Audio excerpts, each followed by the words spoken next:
Kami dari kelompok 6 yang beranggotakan Novelia Putri Anggarani, Yana Nur Aini, Gali Ahraf Rajana Paramita, dan saya sendiri Nita Maulinda dari kelas C 2018 akan mempresentasikan hasil diskusi kami untuk memenuhi tugas ujian akhir semester mata kuliah pengelolaan laboratorium keSD-an yang dengan materi pengelolaan laboratorium SD perangkat pembelajaran berbasis lab bahasa. Next slide.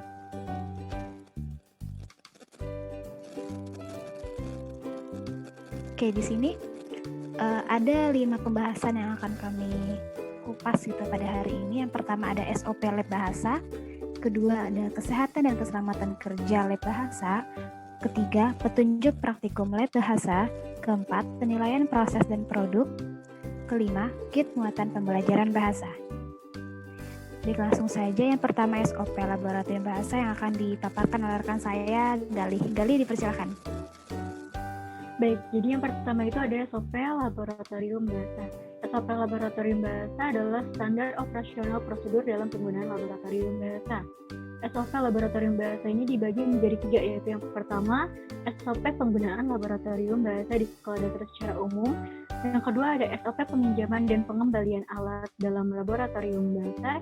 Yang ketiga ada SOP penggunaan di dalam ruangan laboratorium bahasa. Yang pertama adalah SOP penggunaan laboratorium bahasa di sekolah dasar secara umumnya. Di sini ada definisi istilah, yaitu penggunaan laboratorium bahasa adalah proses penggunaan laboratorium bahasa yang sesuai dengan kebutuhan dan sesuai dengan jadwal mata pelajaran yang berlaku. SOP ini bertujuan untuk memberikan penjelasan mengenai pengelolaan laboratorium bahasa dan memfasilitasi kegiatan sekolah di dalam laboratorium bahasa. Luas lingkup prosedur dan penggunaan itu yang pertama mencangkup dalam proses memfasilitasi kegiatan, yang kedua penggunaan laboratorium bahasa untuk kegiatan praktikum dan yang lainnya. Next slide. Selanjutnya ada pernyataan isi standar, yaitu laboratorium bahasa merupakan sarana penunjang pelaksanaan kegiatan pembelajaran, kegiatan praktikum, dan tes kompetensi bahasa yang berada di sekolah dasar. Seluruh peserta didik dan guru dapat menggunakan laboratorium bahasa untuk penunjang kompetensi berbahasa dan proses belajar mengajar, khususnya dalam mata pelajaran bahasa Indonesia dan bahasa Inggris. Prosedur penggunaan laboratorium bahasa yang pertama itu adalah pihak pengguna harus konfirmasi. Yang kedua, pengajuan surat permohonan pengguna dengan ditandatangani oleh kepala sekolah. Yang ketiga, laboratorium bahasa memberikan surat balasan setelah menerima pengajuan. Yang keempat, asisten laboratorium bahasa mempersiapkan laboratorium bahasa sebelum dilakukannya kegiatan praktikum. Yang kelima, pengguna memberitahukan ke asisten laboratorium bahasa bahwa laboratorium bahasa telah selesai digunakan. Nah, prosedur penggunaan laboratorium bahasa ini lebih lengkap dijelaskan pada instrumen penggunaan nanti. Selanjutnya ada kualifikasi pejabat yang bertugas menjalankan prosedur yaitu yang pertama ada kepala sekolah dan kepala laboratorium bahasa serta stafnya. Yang kedua, bagian alat prosedur yaitu instruksi kerja, penggunaan laboratorium bahasa yang terlampir. Selanjutnya sasaran dan target mutu, yaitu ada guru dan peserta didik serta peminjam dan pengguna laboratorium bahasa. Dokumen terkaitnya ada SK Kepala Sekolah tentang pengangkatan Kepala Laboratorium Bahasa, dan SOP Laboratorium Bahasa ini akan diverifikasi oleh pejabat yang berwenang. Selanjutnya adalah instruksi kerja penggunaan laboratorium bahasa.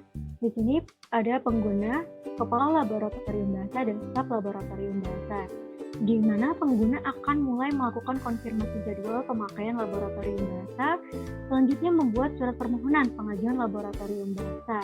Lalu, surat laboratorium bahasa tersebut akan disetujui atau tidak oleh kepala laboratorium bahasa.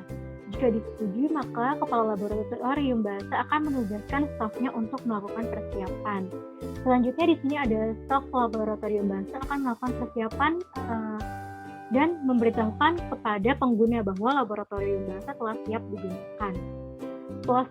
Staf laboratorium bahasa memberitahukan kepada pengguna, maka pengguna akan menggunakan laboratorium bahasa. Dan jika telah selesai, maka pengguna harus memberitahukan kepada laboratorium bahasa bahwa laboratorium bahasa telah selesai digunakan. Nah, selanjutnya staf laboratorium bahasa akan melakukan pengecekan terhadap kondisi ruangan yang telah selesai digunakan. Dan selanjutnya telah selesai. Yang kedua itu adalah SOP peminjaman dan pengembalian alat laboratorium bahasa di sekolah dasar. Tujuan dari dibuatnya SOP ini adalah yang pertama untuk menjelaskan prosedur peminjaman dan pengembalian alat di laboratorium bahasa. Yang kedua adalah mempermudah pengendalian alat-alat laboratorium bahasa. Selanjutnya ada ruang lingkup. Adapun pengertian dari penggunaan terkait permasalahan dalam manual prosedur ini adalah pihak yang telah mendapatkan izin peminjaman alat-alat milik laboratorium. Pedomannya itu yaitu yang digunakan adalah pedoman kepala sekolah dan keputusan kepala sekolah. Selanjutnya ada prosedurnya. Prosedurnya itu yang pertama mekanisme dan prosedur peminjaman alat, yang kedua ada mekanisme dan prosedur pengembalian alat. Kualifikasi pejabat atau petugas yang menjalankan prosedur ini adalah yang pertama ada kepala sekolah, yang kedua kepala laboratorium bahasa, yang ketiga peserta didik, dan yang keempat adalah guru. Dan yang terakhir adalah SOP di dalam penggunaan ruang laboratorium bahasa atau di dalam laboratorium bahasa itu sendiri. Tujuannya adalah untuk membantu memperlancar pengelolaan laboratorium dan memaksimalkan penggunaan dari laboratorium bahasa beserta semua sumber daya yang ada di dalamnya. Fungsi dan tujuan dari laboratorium bahasa itu sendiri adalah untuk melakukan praktik atau penerapan teori-teori yang telah dipelajari di dalam kelas. Selanjutnya tata tertib yang berada di laboratorium bahasa ini adalah tata tertib penggunaan dan larangan siswa. Pelaksanaan praktikum di dalam laboratorium bahasa ini yang pertama adalah pelaksana praktikum akan dibantu oleh guru mata pelajaran, entah itu guru mata pelajaran bahasa Inggris atau guru mata pelajaran bahasa Indonesia. Jadi siswa tidak melaksanakan praktikum ini sendirian, tapi dipandu dan dibantu oleh guru mata pelajarannya. Yang kedua ini adalah siswa harus membawa buku atau LKS saat praktikum.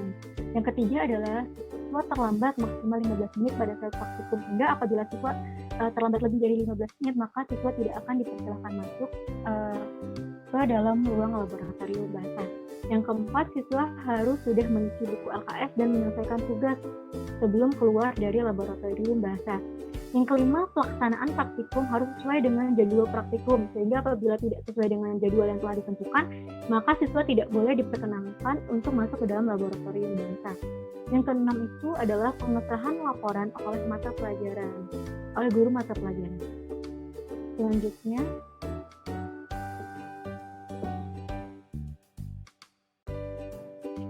baik, selanjutnya ada kesehatan dan keselamatan kerja dalam laboratorium bahasa atau yang biasa kita sebut K3. Next slide. Yang pertama ini berkenaan dengan posisi tubuh si pengguna lab bahasa ini, yaitu aturlah posisi tubuh saat bekerja dengan komputer sehingga kita merasa nyaman. Posisi tubuh ini seperti posisi kepala harus tegak, lalu posisi punggung juga tidak boleh miring ke kanan atau ke kiri, terlalu tegak atau terlalu maju gitu. Lalu ada posisi lengan dan siku, lalu juga ada posisi kaki. Yang kedua berkenaan dengan perangkat komputer, yaitu aturlah perangkat komputer dan ruangan sehingga terasa nyaman digunakan, seperti posisi monitor, posisi keyboard, posisi mouse, dan posisi meja dan kursi. Selanjutnya, yang ketiga, hindari membawa makanan dan minuman ke dalam ruangan. Tujuannya dikhawatirkan makanan atau minuman ini tumpah dan mengenai perangkat komputer sehingga akan menyebabkan kerusakan. Makanya di sini hindari membawa makanan dan minuman. Keempat, ada gerakan badan untuk mengurangi ketegangan otot dan pikiran. Kelima, sesekali alihkan pandangan keluar ruangan untuk menyegarkan mata. Keenam, perhatikan langkah-langkah menghubungkan perangkat komputer.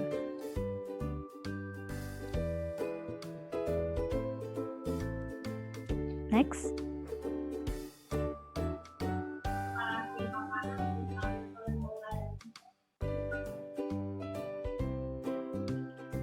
Selanjutnya ada petunjuk praktikum nilai bahasa yang akan dijelaskan oleh rekan saya Ina. Silahkan Ina. Baik, terima kasih Nit.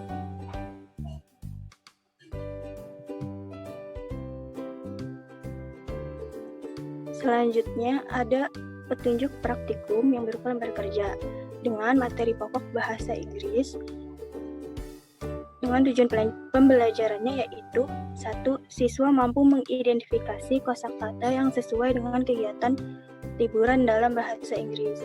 2. Siswa mampu mendengarkan dan memahami sebuah percakapan singkat melalui audio dan video dalam bahasa Inggris. 3.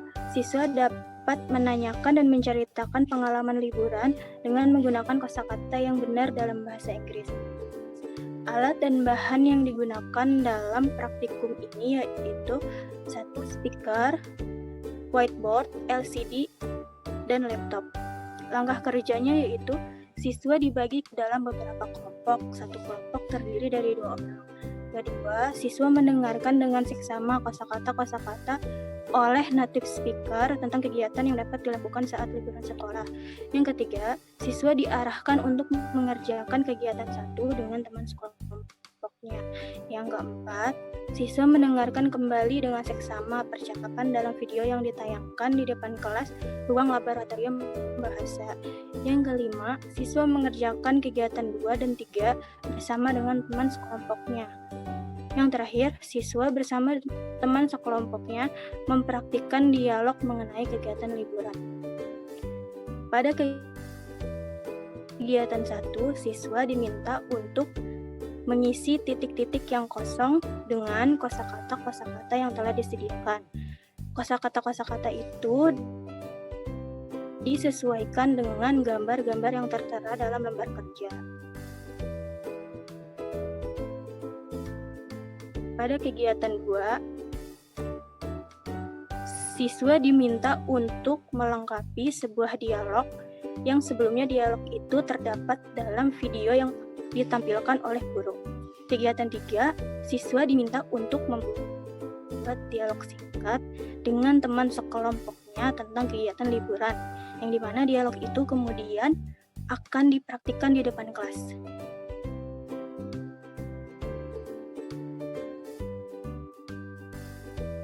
Oke, selanjutnya ini ya, penilaian proses dan produk dulu yang akan dijelaskan oleh saya. Jadi seperti yang tadi sudah dibacakan oleh Ina, kita mengambil mata pelajarannya bahasa Inggris kelas 6 semester 1 dengan materi I had a great holiday. Yang pertama di sini ada penilaian proses diisi dengan angka 5, 4, 3, 2, 1. Aspek yang dinilai dalam pelajaran bahasa Inggris ini ada writing, listening, dan speaking. Di sini writingnya misalkan penilaian writing di sini juga memiliki beberapa aspek. Yang pertama ada pemilihan kosakata, pilihan tata bahasa. Yang ketiga penulisan kosakata dan kerapihan tulisan atau ketikan. Selanjutnya ada rubrik penilaian listening atau mendengar. Aspek yang dinilai yang pertama intensif, kedua responsif, ketiga selektif, keempat ekstensif. Selanjutnya ada rubrik penilaian speaking atau berbicara. Yang pertama ada fluency, intonation, ketiga ada akurasi, keempat ada pronunciation. Di sini juga ada penilaian sikap selama peserta didik ada di ruang lab bahasa. Sama seperti yang di atas, diisi dengan angka 5, 4, 3, 2, 1. Aspek yang dinilai ada sikap disiplin, sikap rasa ingin tahu, dan sikap percaya diri. Dengan keterangan penilaian, skor 5 untuk penilaian sangat baik, skor 4 untuk baik, skor 3 cukup baik, skor 2 kurang baik, dan skor 1 perlu bimbingan. Selanjutnya ada penilaian produk. KD-nya atau kompetensi dasarnya dalam menceritakan pengalaman. Indikatornya menceritakan pengalaman liburan dengan menggunakan kosakata yang benar. Tujuannya siswa dapat berinteraksi secara lisan dengan guru dan teman-teman dalam bahasa Inggris sederhana terkait dengan lingkungan terdekat dan sesuai dengan dunia anak-anak. Di sini penilaian produknya kelompok kami mengambil penilaian speaking atau menceritakan pengalaman liburannya. Di penilaian speaking ini terdapat 5 aspek yang akan dinilai. Yang pertama pengucapan, kedua tata bahasa, ketiga ada kosakata, keempat ada kelancaran, dan kelima adalah pemahaman. Dengan skor 5 untuk yang paling tinggi dan 1 yang paling rendah. Nah, ini contoh dari tabel penilaian produknya. Di sini diisi nama peserta didik, lalu di sini ada aspek penilaian produk yaitu penilaian speaking, pengucapan, tata bahasa, kosakata, kelancaran, pemahaman. Nanti skor di total, lalu jumlah skor. Di sini penskornya seperti ini. Jumlah skor yaitu skor total dibagi skor maksimal. Skor maksimal di sini 5 ya, karena di sini ada 5 aspek yang akan dinilai dan skor paling tinggi yaitu 5. Jadi kalau misalkan semuanya 5, jadi skor maksimalnya kan 25. Total skor dibagi skor maksimal yaitu 25 dikali 100. Yang selanjutnya ada kit muatan pembelajaran bahasa. Ini adalah contoh alat peraga pendidikan untuk kit bahasa di SD. Nah, yang pertama itu ada kotak alat peraga. Kotak alat peraga ini terbuat dari karton yang dilapisi dengan vinil berukuran 35 x 22, panjangnya 35, tingginya 22, dan lebarnya adalah 15 cm. Terdapat pegangan tangan untuk menjinjing. Tujuan penggunaannya yaitu kotak alat peraga ini untuk menyimpan seluruh alat peraga setelah selesai digunakan. Cara penggunaannya, seluruh alat peraga yang telah selesai digunakan dimasukkan ke dalam kotak alat peraga dan ditutup kembali. Kemudian, simpan di tempat yang aman agar tidak disalahgunakan. Yang selanjutnya itu ada lembar peraga mengenal abjad. Tujuannya yaitu untuk mendukung peserta didik mengenal huruf dan kemampuan melafalkan alfabet dengan ucapan yang tepat. Cara penggunaannya yaitu siswa berlatih mengenal huruf dengan melafalkan huruf-huruf tersebut atau dengan melalui metode bernyanyi. Yang ketiga ada lembar peraga kartu huruf. Tujuannya mendorong aktivitas siswa untuk mengenal huruf, gambar, dan bentuk kata secara interaktif.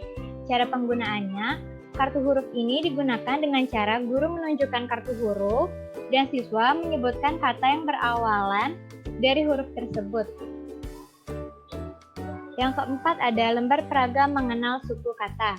Tujuannya membantu siswa dalam mengeja kata, membantu siswa dalam mengenal huruf, membaca kata dan kalimat sederhana dengan lancar dan tepat. Cara penggunaannya, siswa mengeja suku kata menjadi kata, kemudian mengamati gambar dari kata tersebut. Misalnya seperti gambar di samping ini. Yang kelima ini adalah lembar kerja siswa yaitu hidden words. Ini adalah dikit bahasa Inggris. Tujuannya yaitu mendukung kemampuan siswa menemukan kata sederhana dengan tepat. Cara penggunaannya, siswa mencari kata sesuai dengan gambar yang diperintahkan. Kemudian, kata tersebut dilingkari atau diberi warna.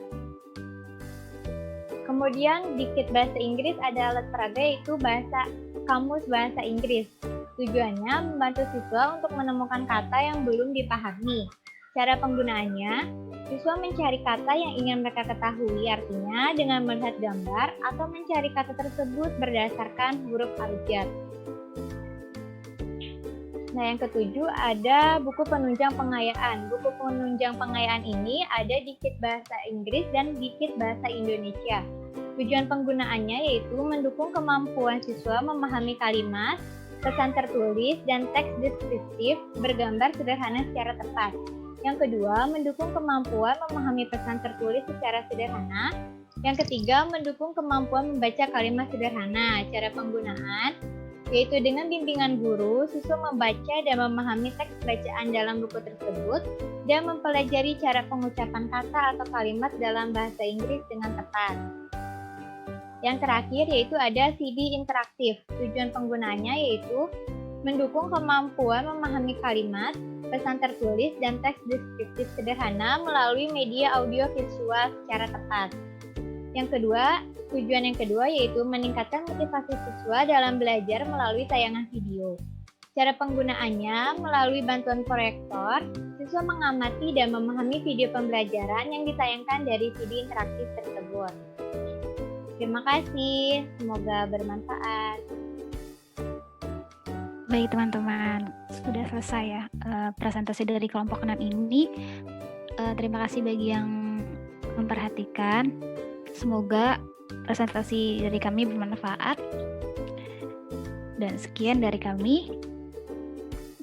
Jika ada kekurangan atau kesalahan dalam berbicara, kami mohon maaf. Wassalamualaikum warahmatullahi wabarakatuh. Waalaikumsalam Selamat siang. warahmatullahi wabarakatuh.